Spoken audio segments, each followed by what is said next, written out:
تو اللہ تعالیٰ نے یہ آیت نازل کی کہ یہاں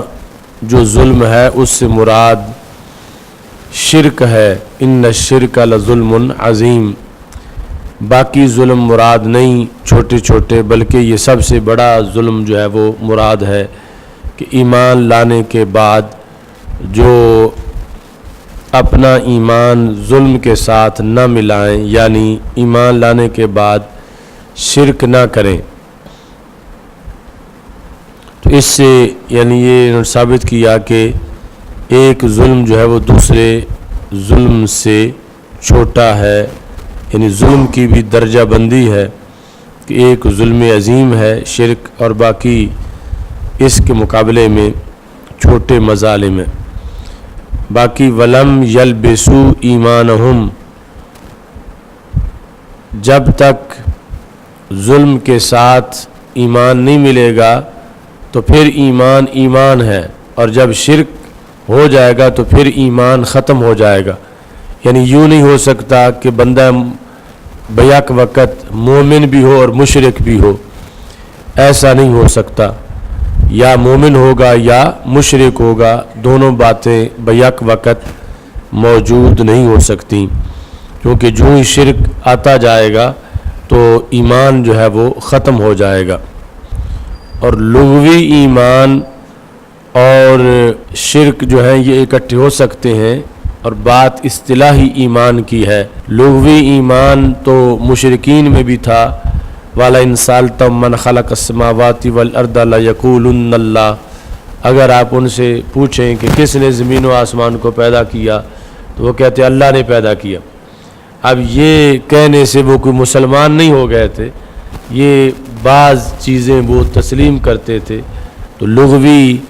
ایمان اور شرک یہ اکٹھے ہو سکتے ہیں، اور اصطلاحی ایمان اور شرک یہ اکٹھے نہیں ہو سکتے۔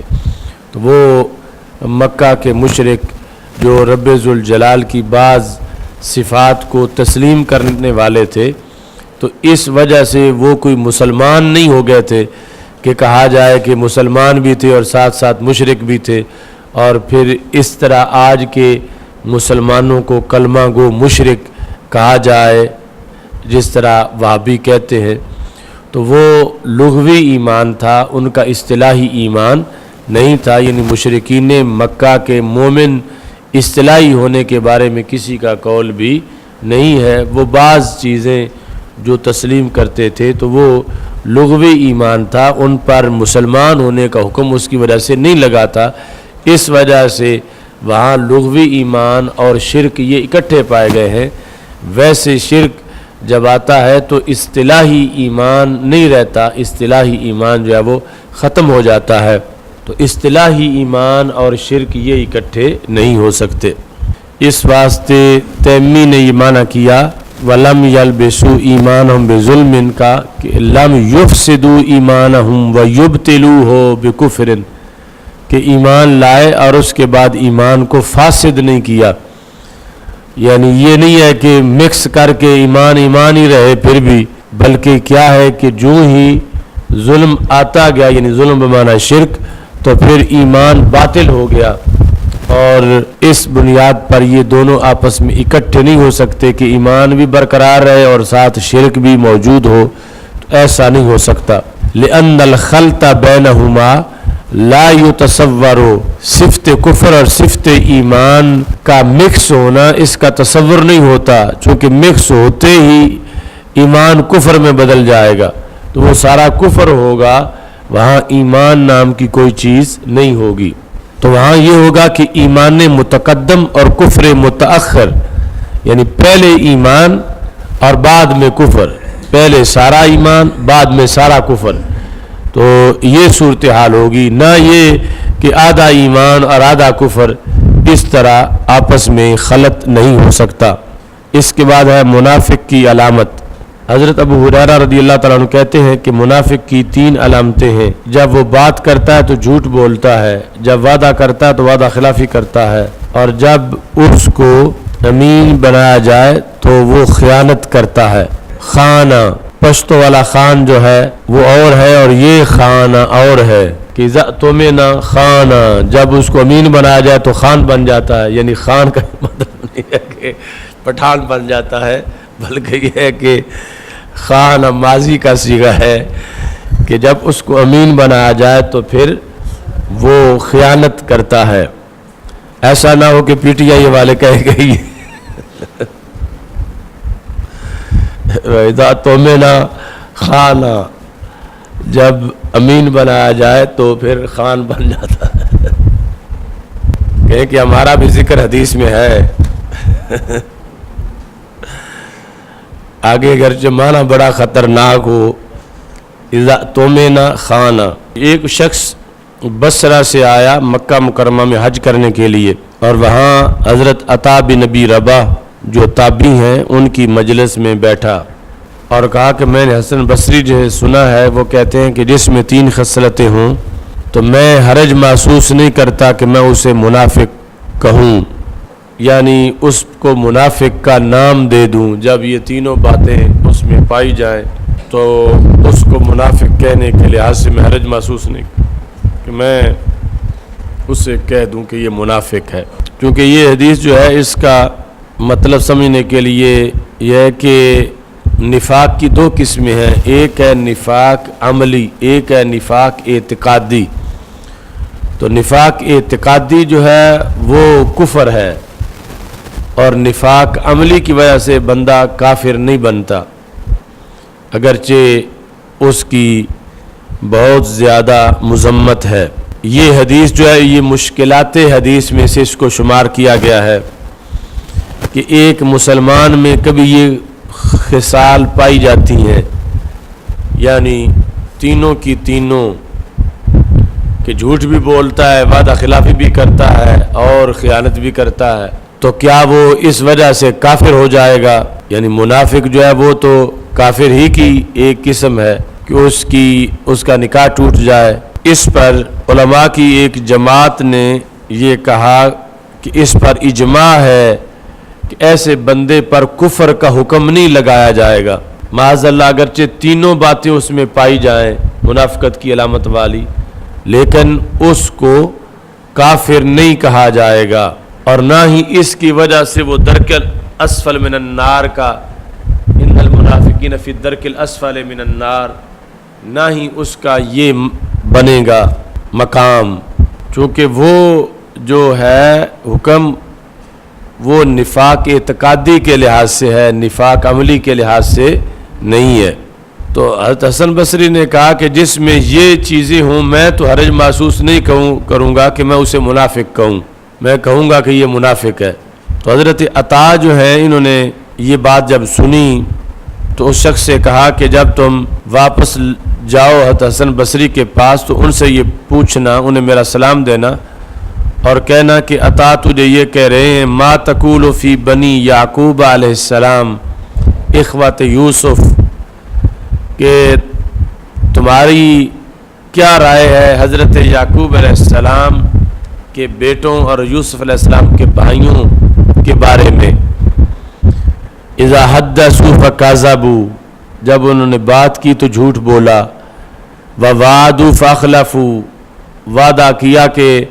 یوسف علیہ السلام کی حفاظت کریں گے تو اس کی خلاف ورزی کی. وَأْتُمِنُوا فَخَانُوا، انہیں امین بنایا گیا تھا اور انہوں نے پھر خیانت کی. تو کیا افکانوا منافقین، کیا وہ منافق تھے؟ یعنی تم جو کہہ رہے ہو کہ جس میں یہ تینوں پائی جائیں گی اس پر لفظ منافق کے اطلاق میں کوئی حرج محسوس نہیں کروں گا، میں کہہ دوں گا کہ منافق ہے. تو حضرت حسن بصری کو جب یہ بصرے والا بندہ جا کے ملا، چونکہ آپ بصرے میں رہتے تھے، حضرت حسن بصری ان کے مزار پر بھی میں حاضر ہوا، ابن سیرین اور ان کا مزار اکٹھا ہے بصرہ میں. یہ شخص جس وقت ان کے پاس سوال لے کے گیا عطا کا کہ جس میں انہیں متنبہ کیا گیا تھا کہ تم نے صحیح بات نہیں کی کہ ایسا جس میں تینوں چیزیں ہوں تو اس پر منافق ہونے کا فتویٰ دے دیا جائے. فلما قال هذا للحسن سر الحسن به، وہ اس بات کو سن کے خوش ہوئے. وقال جزاک اللہ خیرا. ثم قال لاصحابہ اذا سمعتم منی حدیثا فاصنعوا مثل ما صنع اخوکم، کہ جب تم مجھ سے کوئی بات سنو، یعنی میں کوئی حدیث کی جو وضاحت کر رہا ہوں، تو ایسے کرو جیسے تمہارے بھائی نے کیا ہے، یعنی وہ میری بات دوسرے علماء کے سامنے جا کے پیش کرو۔ حدثوا بہ العلماء، چغلی کی شکایت کے لیے نہیں، ویسے تبادلہ خیال کے لیے تم جا کے علماء کو بتاؤ کہ میں نے یہ کہا ہے۔ فما کان منہ صواب فحسن، تو جو درست ثابت ہو علماء کے نزدیک بھی تو اچھا ہے، اور اگر درست نہ ہو ردوا علیہ جوابہ، تو مجھ پر لوٹاؤ اس شخص کا جواب، یعنی جو میری بات کو رد کرتا ہے یا تنقید کرتا ہے کہ ایسا صحیح نہیں ہے، تو مجھے بتاؤ کہ کس نے میری بات کو رد کیا ہے تاکہ میں اپنی اصلاح کر لوں۔ یہ حضرت حسن بصری رضی اللہ تعالیٰ عنہ جو بہت بڑے تابعی تھے اور حضرت مولانا علی رضی اللہ تعالیٰ عنہ کے شاگرد تھے، اور میری جو بغداد شریف والی سند ہے اس میں ان کے نام سے وہ سند حضرت علی رضی اللہ تعالیٰ عنہ تک پہنچتی ہے، اور حضرت علی رضی اللہ تعالیٰ عنہ سے رسول اللہ صلی اللہ علیہ وسلم تک پہنچتی ہے۔ تو یعنی یہ ایک سبق ہے کہ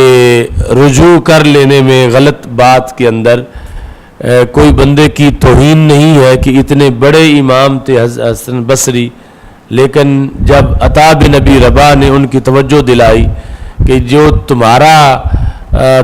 تمہاری رائے ہے اس کے مطابق تو پھر یعقوب علیہ السلام کے بیٹوں کو بھی منافق کہنا چاہیے، تو انہیں سمجھ آ گئی کہ پھر میرا یہ قول درست نہیں ہے کہ یہ عملی 3 چیزیں پائی جائیں تو میں اس پر مطلقاً منافق کا قول کر دوں اس بندے کے بارے میں، تو ایسا کرنا درست نہیں ہے۔ حضرت عبداللہ بن عمر رضی اللہ تعالیٰ عنہ سے مروی ہے کہ نبی اکرم صلی اللہ علیہ وسلم نے فرمایا کہ جس کے اندر 4 خصلتیں ہوں وہ پکا منافق ہے۔ کان منافقاً خالصاً، تو منافقت بھی خالص ہوتی ہے، یعنی ہے منافقت لیکن خالصاً، خالص منافقت۔ تو ویسے لفظ خالص جو ہے وہ بڑا عمدہ لفظ ہے کہ فلاں چیز بڑی خالص ہے، تو جس طرح باقی کسی چیز کے لحاظ سے اس کا خلوص ہے کہ شہد ہے تو اس میں چینی نہ ملائی گئی ہو، خالص شہد ہے تو خالص دودھ ہے، ایسا یعنی یہ کہ جو ہر پہلو سے نفاق ہو وہ پھر خالص منافقت ہے۔ اس واسطے رسول اللہ صلی اللہ علیہ وسلم نے اس کے لیے لفظ خالص استعمال کیا، کان منافقاً خالصاً، مراد پکا منافق ہے۔ ومن کانت، اور جس میں وہ 4 چیزیں نہ ہوں صرف ایک ہو، تو اس پر منافقت کا قول نہیں ہوگا، بلکہ یہ کہا جائے کہ اس میں ایک خصلت منافقت کی موجود ہے، اور اس وقت تک جب تک وہ چھوڑ نہیں دیتا۔ اذا تؤمن خان، جب امین بنایا جائے تو خیانت کرے، جب بات کرے تو جھوٹ بولے، جب وعدہ کرے تو غدر کرے، وعدہ خلافی کرے، اور جب جھگڑے تو گالیاں دینا شروع ہو جائے، یعنی خاصما فجرا۔ تو مخاصمت اور چیز ہے اور اس کے اندر فجور اور چیز ہے، یعنی مخاصمت جو ہے وہ اچھے طریقے سے بھی کی جا سکتی ہے، جس طرح کہ تم نے مناظرے کی تعریف پڑھی ہوئی ہے، توجہ المتخاصمین فی النسبت اظہارا للصواب، کہ متخاصمین کا نسبت کی طرف توجہ کرنا اظہار ثواب کے لیے۔ اب متخاصمین کا یہ مطلب نہیں کہ وہ متگالین بھی ہوں، آپس میں گالی دینے والے ہوں، متصابین ہوں، تو اس کے علاوہ بھی ہو سکتا ہے، یعنی خصومت جو ہے وہ پائی جاتی ہے۔ تو نبی اکرم صلی اللہ علیہ وسلم نے فرمایا کہ جب مخاصمت کے اندر فجور ہو، گالی گلوچ ہو، تو یہ منافقت کی علامت ہے۔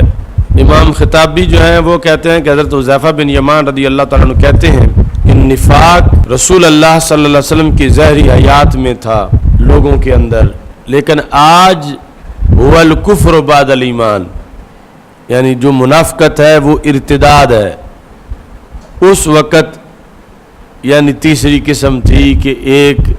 مومن ہیں، دوسرے کافر ہیں، تیسرے منافق ہیں. تو اب جو ہے وہ نفاق ارتداد ہے. معنی ان المنافقین فی ذلک الزمان لم یکونوا قد اسلموا انما كانوا یظہرون الاسلام رئاء ویسترون الکفر ضمیرا فاما اليوم شاع الاسلام وتوالد الناس علیہ فمن نافق منهم فهو مرتد. یعنی آج انہوں نے کہا امام خطابی نے اپنے زمانے میں کہ اس وقت منافقت ارتداد ہے. یعنی وہ منافقت اس وقت چونکہ ابھی اسلام نیا نیا تھا تو اس وقت منافقت جو ہے وہ ارتداد نہیں تھی.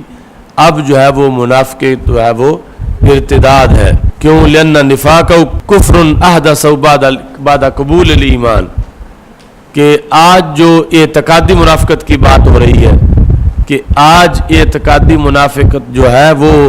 ایمان کے بعد آئے گی. ایمان پر چونکہ سارے پیدا ہوتے ہیں، اس کے بعد اگر وہ منافقت کرتا ہے اعتقادی تو وہ مرتد ہے. اور اس وقت اسلام میں داخل ہونے کے ساتھ منافقت تھی کچھ لوگوں میں کہ ظاہر اسلام کرتے تھے اور اندر دل میں اسلام نہیں تھا. تو اس وقت تھا نفاق. اب نفاق جو ہے وہ ارتداد بن چکا ہے. اس وقت نفاق جو ہے یعنی جب نسل در نسل اسلام آگے چلا ہے اور لوگ جدی پشتی مسلمان ہونے کے باوجود اگر منافقت کریں تو پھر یہ اسلام کے بعد کفر کا ارتکاب کرنا ہے کہ جس کو ارتداد سے تعبیر کیا جائے گا. باب قیام لیلۃ القدر من الایمان. لیلۃ القدر کا قیام یہ بھی ایمان ہے. حضرت ابو ہریرہ رضی اللہ تعالیٰ عنہ کہتے ہیں کہ رسول اللہ صلی اللہ علیہ وسلم نے ارشاد فرمایا کہ جس نے لیلۃ القدر کو قیام کیا حالت ایمان میں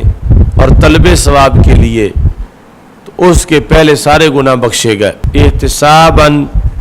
یہ مفعول لہو ہے. جہاد بھی ایمان سے ہے. حضرت ابو ہریرہ رضی اللہ تعالیٰ عنہ کہتے ہیں کہ نبی اکرم صلی اللہ علیہ وسلم نے ارشاد فرمایا قبول کر لیا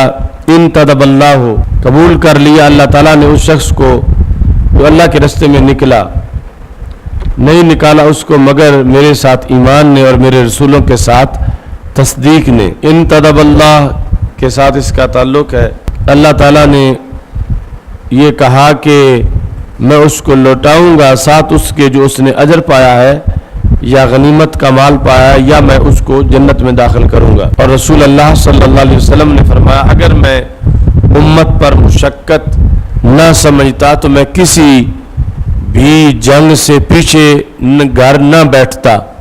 یعنی میں جو بعض جنگوں میں خود نہیں گیا تو یہ بھی امت پر شفقت ہے میری اور امت پر رحم ہے. اس وجہ سے میں یعنی جو سریے ہیں جہاں سرکار خود نہیں تشریف لے گئے تو اس میں بھی مقصد امت کے لیے آسانی تھا. والا بدت تو مجھے پسند ہے کہ میں اللہ کے راستے میں شہید کیا جاؤں، پھر مجھے زندہ کیا جائے، پھر مجھے شہید کیا جائے، پھر مجھے زندہ کیا جائے، پھر مجھے شہید کیا جائے. تو 3 بار اقتالو ہے. اتنا بڑا مقام شہادت ہے کہ رسول اللہ صلی اللہ علیہ وسلم نے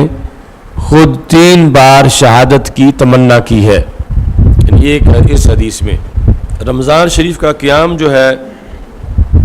یہ بھی ایمان سے ہے اور یہاں قیام سے مراد تراویح ہے. حضرت ابو ہریرہ رضی اللہ تعالیٰ عنہ کہتے ہیں کہ رسول اللہ صلی اللہ علیہ وسلم نے ارشاد فرمایا کہ من قام رمضان ایمانا و احتسابا، دونوں مفعول لہو ہے ایمانہ اور احتسابہ، کہ جس نے رمضان المبارک میں قیام کیا ایمان کے لیے اور طلب ثواب کے لیے اس کے پہلے سارے گناہ بخشے گئے. مراد صغیرہ ہے اور توقع کبیرہ کی بخشش کی بھی کی جا سکتی ہے. رمضان کے روزے احتساب کے لیے رکھے تو یہ ایمان کا شعبہ ہے. حضرت ابو ہریرہ رضی اللہ عنہ کہتے ہیں کہ رسول اللہ صلی اللہ علیہ وسلم نے ارشاد فرمایا کہ جس نے رمضان کے روزے ایمان اور احتساب کے لیے رکھے تو اس کے پہلے گناہوں کو بخش دیا گیا. باب اس بارے میں ہے کہ دین آسانی ہے اور نبی اکرم صلی اللہ علیہ وسلم نے فرمایا کہ اللہ تعالیٰ کے نزدیک پسندیدہ دین حنیفیہ سمحا ہے، باطل سے حق کی طرف میلان والا، اور سمحا کہ جس کے اندر وسعت ہو۔ حضرت ابو ہریرہ رضی اللہ تعالیٰ عنہ کہتے ہیں کہ نبی اکرم صلی اللہ علیہ وسلم نے ارشاد فرمایا کہ دین آسانی ہے، اور یہ جملہ جو ہے وہ ان الدین یسر، دین آسانی ہے،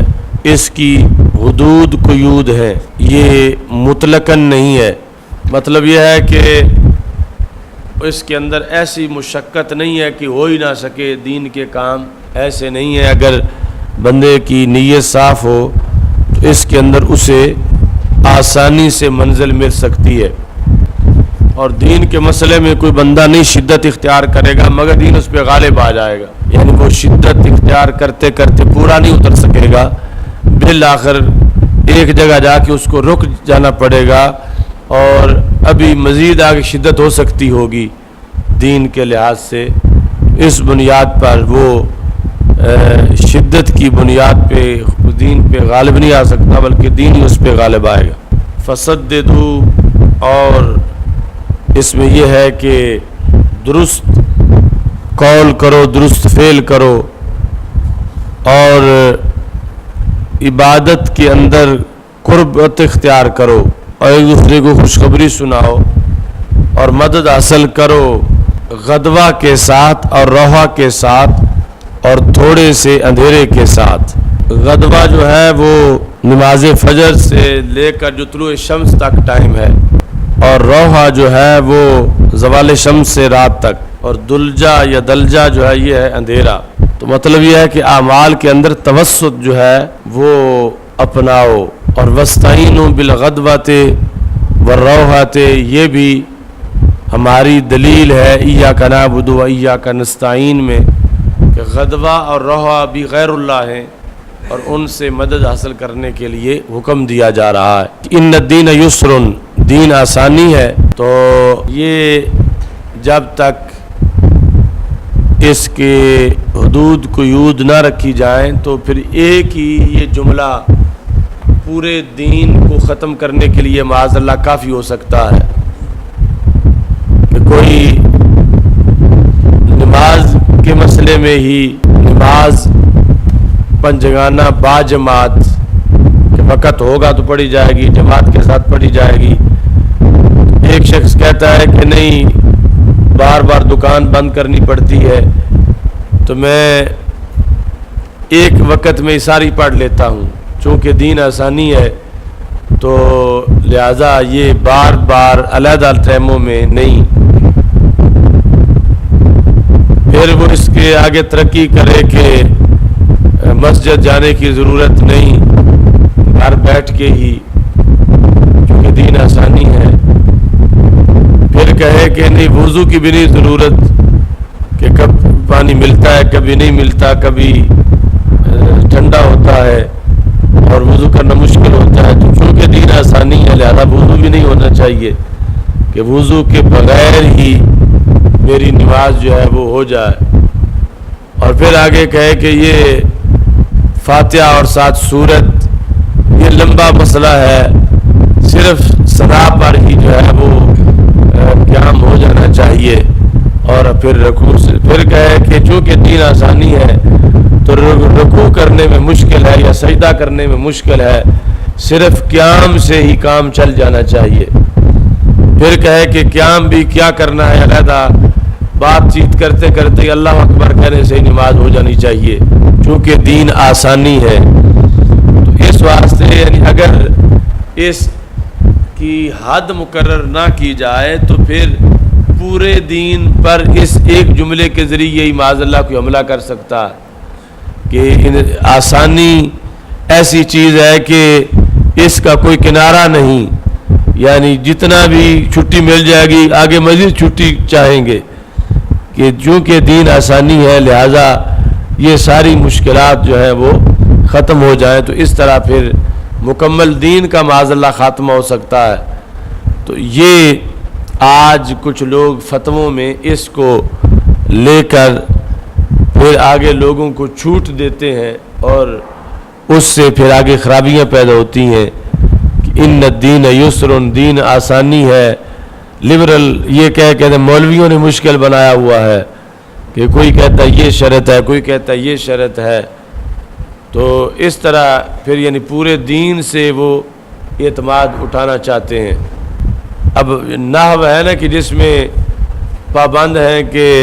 عامل آ گیا ہے تو فاعل جو ہے وہ مرفوع ہے، مفعول منصوب ہے، اور پھر پابندیاں ہیں۔ تو ہمارا بغداد شریف میں ایک ساتھی ہوتا تھا لکھنؤ کا،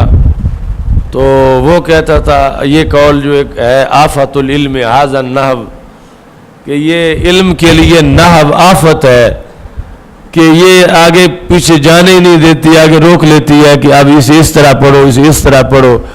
تو اس کا موقف تھا جیسے آ جائے محاورے کے طور پر پڑھ دینا چاہیے۔ تو وہ اس بات کا قائل تھا کہ محاورہ جیسے ہو، محاورہ میں جیسے اچھا لگے تو ویسے پڑھ دینا چاہیے، ورنہ نہ پر تو بندہ پورے نہیں اتر سکتا۔ تو اس طرح کر کے وہ چھٹی کرنا چاہتا تھا کہ مجھے کوئی نہ ٹوکے کہ میں نے غلط پڑھا ہے، کہ نہ جو ہے یہ آفت ہے اسے چھوڑ دو۔ تو اس طرح کر کے یعنی یہ جو دین کی اصول، قواعد، ضوابط ہیں، ان سب کو ہٹانے کے لیے کچھ لوگ یہی کہتے ہیں ان الدین یسر، دین تو آسانی ہے، دین تو مشکل ہے ہی نہیں۔ تو یہ جتنی مشکلات پیدا کی ہوئی ہیں یہ علماء نے پیدا کی ہوئی ہیں۔ تو اس طرح کر کے یعنی علماء سے اعتماد اٹھا کے پھر دین کے خلاف واردات کرنا چاہتے ہیں۔ تو یہ مطلب یسر کا نہیں ہے، ورنہ کتنی پابندیاں رسول اللہ صلی اللہ علیہ وسلم نے لگائیں صرف نماز کی ایک رکعت کی ادائیگی کے لحاظ سے، اس میں کتنی پابندیاں ہیں، وہ ہٹ جائیں تو ایک رکعت بھی نہیں ہوتی۔ تو اگر دین آسانی کا نام ہے، مطلب یہ کچھ پابندی بھی نہیں کرنی، تو پھر تو ایک رکعت بھی محفوظ نہیں رہے گی پورے دین کی، اور یہ آسانی کرتے کرتے سب کچھ ہی ختم ہو جائے گا۔ تو آسانی کا مطلب یہ ہے کہ جہاں شریعت گنجائش دیتی ہے، مفتی صاحبان اس گنجائش کو قبول کر لیں، وہاں ڈٹ نہ جائیں کہ نہیں نہیں ہم نے فتویٰ ایسے ہی دینا ہے۔ جب شریعت گنجائش دے رہی ہے وہاں پر تو وہ گنجائش لے لینی چاہیے، لیکن اس کا یہ مطلب نہیں ہے کہ شریعت گنجائش نہ دے پھر بھی ان الدین یسر کہہ کے آپ گنجائش بنا لینا، اس کی اجازت نہیں ہے۔ تو ہر حکم اور فرمان کا ایک صحیح استعمال ہے، ایک غلط استعمال ہے۔ تو اس ان الدین یسر کا غلط استعمال جو ہے وہ بہت خطرناک ہے، اور صحیح استعمال کے لحاظ سے رسول اللہ صلی اللہ علیہ وسلم نے جو احکام دیے ان کے اوپر اگر کوئی مزید سختی اپنی طرف سے بناتا ہے تو اس کے لیے یہ کہا گیا کہ دین آسانی ہے، تم اس میں سختی جو ہے وہ نہ لاؤ۔ مثال کے طور پر یعنی ایک سورت پڑھنے سے بھی ایک رکعت ہو جاتی ہے، تو کوئی کہے کہ نہیں نہیں یہ رکعت تب ہوگی جب 5 پارے پڑھے جائیں، 2 رکعتوں میں 10 پارے پڑھے جائیں۔ تو یہاں کہا جائے گا کہ ان الدین یسر، کہ دین آسانی ہے، تو تم اپنی طرف سے اس کے اندر شدت جو ہے وہ پیدا نہ کرو، کہ جب شریعت میں 3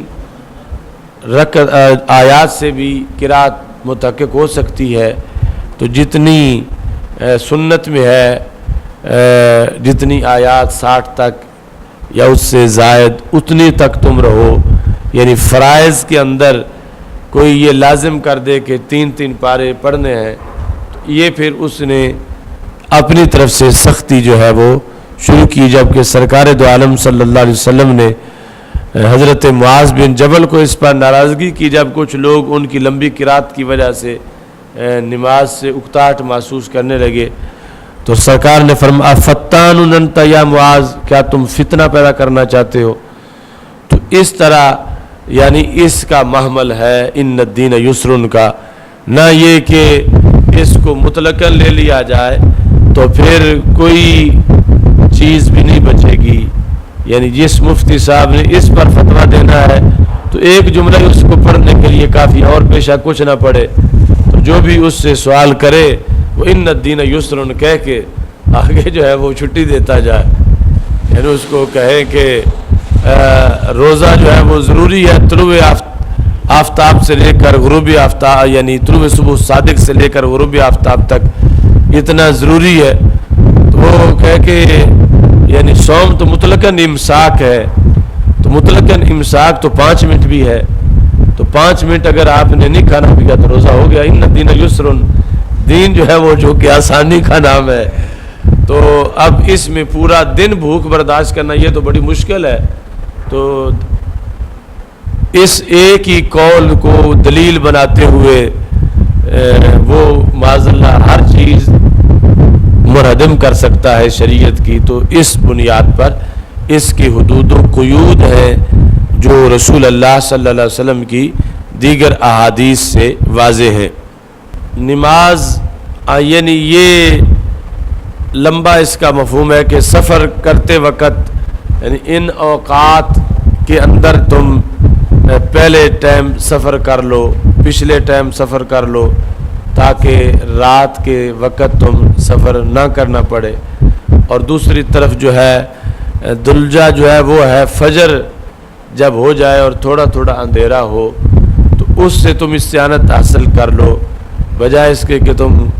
گہرے اندھیرے کے اندر تم چلو اور تمہارا نقصان ہو۔ تو اس طرح یعنی رسول اللہ صلی اللہ علیہ وسلم نے اس کا لوگوں کے لیے آسانی جو ہے وہ بیان فرمائی،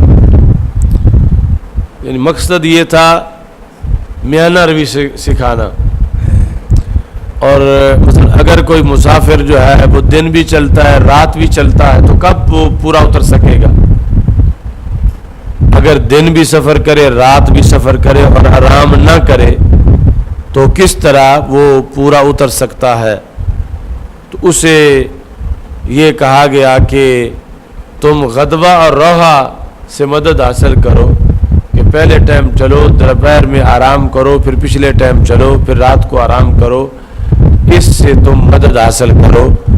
اس طرح تم پورے اتر سکو گے۔ وما کان اللہ لیضیع ایمانکم، اللہ تعالیٰ کی یہ شان نہیں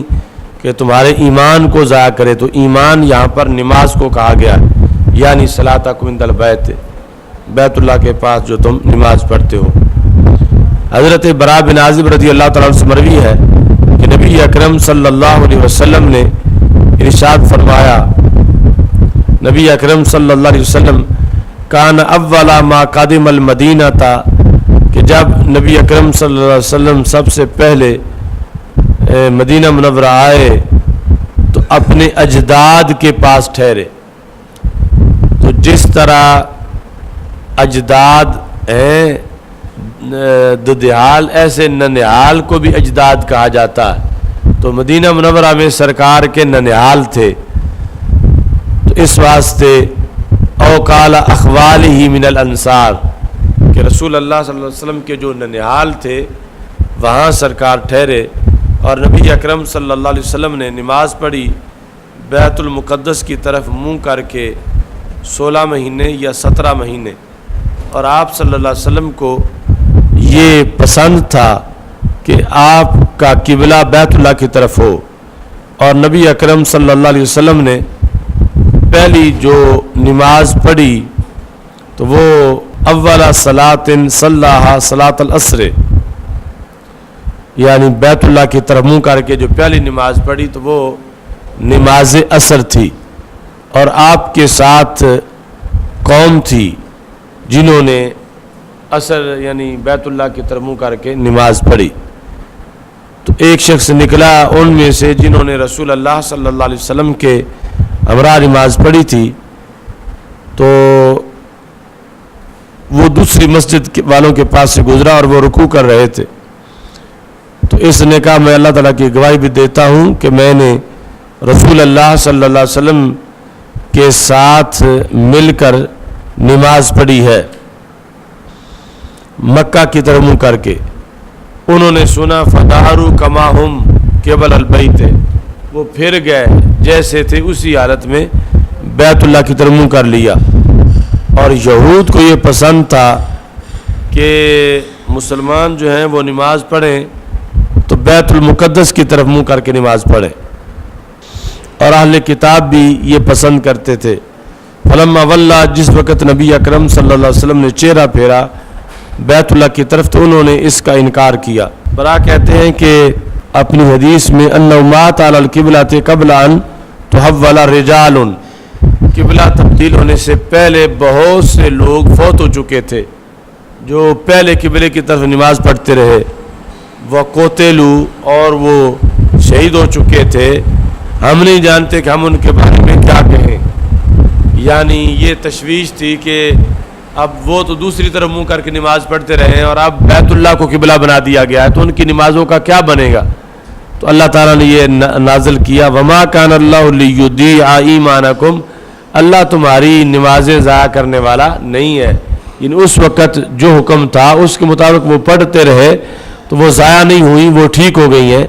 اب حکم یہ ہے کہ قبلہ بیت اللہ کو بنانا ہے۔ بندے کے اسلام کا حسن، حضرت ابو سعید خدری کہتے ہیں کہ انہوں نے رسول اللہ صلی اللہ علیہ وسلم سے یہ سنا کہ نبی اکرم صلی اللہ علیہ وسلم ارشاد فرما رہے تھے کہ جب بندہ اسلام قبول کر لے اور اس کا اسلام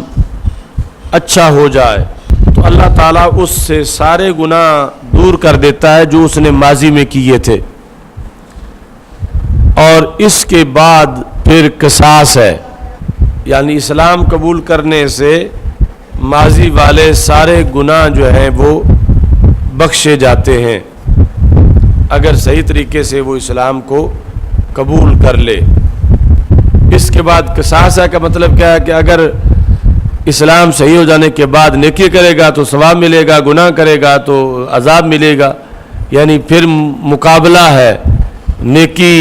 کا نیکی کے ساتھ، بدی کا بدی کے ساتھ، یعنی جزا کے لحاظ سے۔ الحسنۃ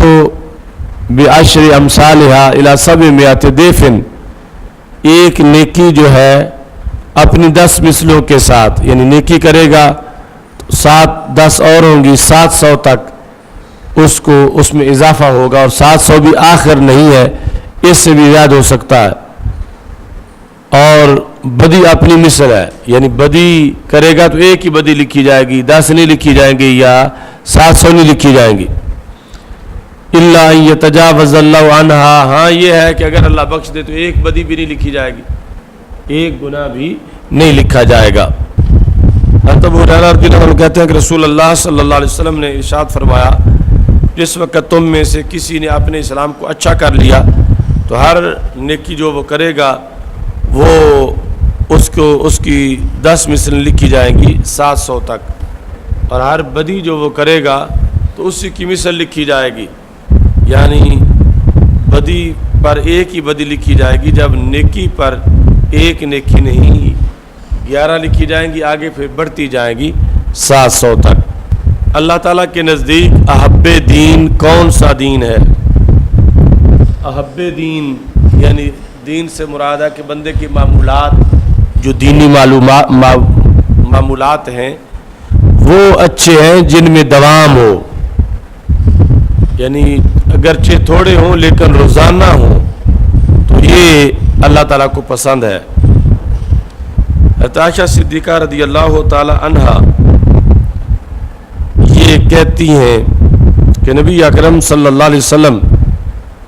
ان کے پاس تشریف لائے اور ان کے پاس ایک عورت بیٹھی ہوئی تھی۔ سرکار نے پوچھا یہ کون ہے؟ تو عائشہ صدیقہ رضی اللہ تعالیٰ عنہ نے کہا فلانا تذکر من صلاتها، کہ فلاں عورت ہے، تو ساتھ ذکر کیا اس کی نیکی کا، یعنی اتنے نفل پڑھتی ہے، اتنے روزے رکھتی ہے، بہت زیادہ کثرت بیان کی۔ تو سرکار دو عالم صلی اللہ علیہ وسلم نے فرمایا رک جاؤ، علیکم بما تطیقون، وہ کرو جس کی تم طاقت رکھتے ہو۔ خدا کی قسم اللہ نہیں اکتائے گا ثواب دیتے دیتے یہاں تک کہ تم اکتا جاؤ گے، یعنی بالآخر تھک جاؤ گے۔ وَكَانَ أَحَبَّ الدِّينِ إِلَيْهِ، اور نبی اکرم صلی اللہ علیہ وسلم کے نزدیک پسندیدہ دین وہ ہے مادام علیہ صاحب، جس پر اس کے صاحب نے، دین کے صاحب نے یعنی اس دیندار بندے نے دوام کیا، اس کو رسول اللہ صلی اللہ علیہ وسلم نے اچھا قرار دیا ہے۔ الحمدللہ رب العالمین، استغفر اللہ لا الہ الا اللہ۔